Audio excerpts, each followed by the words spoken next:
We live in an increasingly mobile world. Today, more than at any time in the past, we are in the position of being able to travel wherever we want, whenever we want. These days, we think very little about getting on a plane to fly domestically to another city in our own country, or internationally to a far-flung destination. But it's important to remember that the first commercial transatlantic flights didn't start until the 1950s. And for a long time, flying was a time-consuming and expensive business that simply wasn't accessible to everyday people.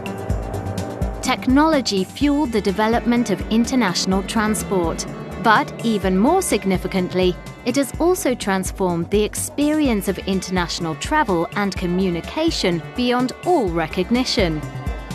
In the past, for those who travelled internationally for leisure or to live and work in another country, communicating with family and friends back home was a challenge. Less than 100 years ago, people had to rely on letters that could take months to arrive. While you were moving around and didn't have an address, you had to get mail sent to the local post office. This was called poste restante. If something was urgent, you had to send a telegram. But today, it's now nearly as easy to stay in touch with a friend living or travelling on the other side of the world as it is with the one standing next to you. For younger travellers, it's almost impossible to imagine how people explored other countries and lived overseas in a world before the internet and mobile technology. Nora is from Ireland, but she is currently living and working in England. Mark is British. He's lived and worked all over the world, but now he lives back in the UK where he grew up.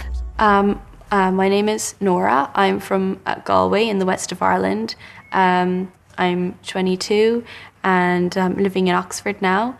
I've been to quite a few different countries, just travelling in tourism trips, but I've also worked abroad a bit. So right now I'm working in Oxford in the UK, but I've also lived abroad in France for studying for 1 year. And I've worked as an English language teacher in summer camps in Italy. And I've also volunteered in institutions with children and adults with special needs in Belarus. And this summer I was in Hong Kong and Shanghai, teaching in summer schools there. My name is Mark. I'm 54 years old and now I live in Oxford in England. But before that, I've lived quite a number of places all over the world. I lived quite a long time in Spain, 7 years in total in a couple of different places. And I've lived in Italy and I also lived a couple of years in South America, in Colombia. Apart from that, they're probably the only places I've lived for a longish time, but I've travelled quite a lot in different countries all over the world. I've travelled quite a long time in India. I think of myself as a citizen of the world. Home is where I am. I don't have strong roots, either in a particular town or even in a particular country. I feel European. I can feel at home quite easily in many parts of the world, many places that I've been. I like that freedom of sort of living, travelling and having not much stuff.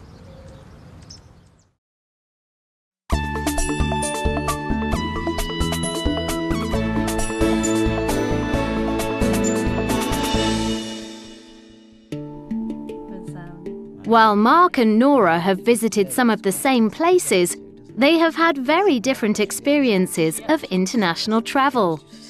Mark started to explore the world long before the internet and social media. I think about the big trip that I made sort of after university when I went to India. I was there nearly a year. At this time, you didn't have very much contact with people back at home because, of course, we didn't have the internet. You had your rucksack and your guidebook and your Lonely Planet guide. And really, the contact you had with people at home was postcards, occasional letters. You get letters sent out to poste restante in like little post offices in different places in India where I figured I was going to be in a month's time or around Christmas. But you're always communicating with people. You're always reading what people have written a month or so earlier, and they're reading what you wrote a month or so later, because they would take a long time. I don't think at the time I was in India, I don't think I made more than 1 or 2 phone calls home. For most of his early travels, Mark had to rely on a film camera to record his experiences. He didn't see the photos he had taken until he returned home and had the photos developed and printed out. When I was in India, I had a terrible little camera and I took 1 film of pictures the whole time. There was 36 pictures in the entire trip. And most of them didn't come out, of course, because that was the way it was in those days. Nora has only experienced travel in the Facebook age. Of course, I take my phone. I don't take a camera because I just have a camera on my phone, which I think is quite common nowadays. I normally use messaging apps, so classic Facebook Messenger, WhatsApp, those kind of applications that I think are very popular these days. And as well, I think it's not exactly directly keeping in contact. When you post photos on social media, people can like and comment on it, and it's almost like you're not having a direct conversation with people, but it's like they kind of know what's going on in your life in a funny way, and you can kind of keep up to date with their news without directly interacting with it. I do think that it's a really big part of my life, using social media and messaging people. I hope that doesn't sound too sad, but I don't think that's that unusual either. Today, when we share so much of our lives on social media, the photographs we take aren't just reminders of the places we have seen on our travels. And I know perhaps sometimes I feel a little bit distracted and keep thinking about the impact that my travels might have on my social media presence, or something like if I see a nice castle or something, I'm like, oh, I must take a photo of that and put it on Facebook, and what caption should I write on it, and what filter can I use on Instagram, so maybe I'm not living in the moment quite so much. I think if I lost my phone, I'd be really devastated. If I didn't have access to my Facebook account, it would be really difficult to get in contact with people. It's it sounds like a nightmare situation. Maybe I'm dramatizing it a bit, but I think it would be really difficult. There's no question that technology has transformed our experience of travel. But maybe it's also changing our idea of what home means. Can you really ever miss home when it's never more than a touch away?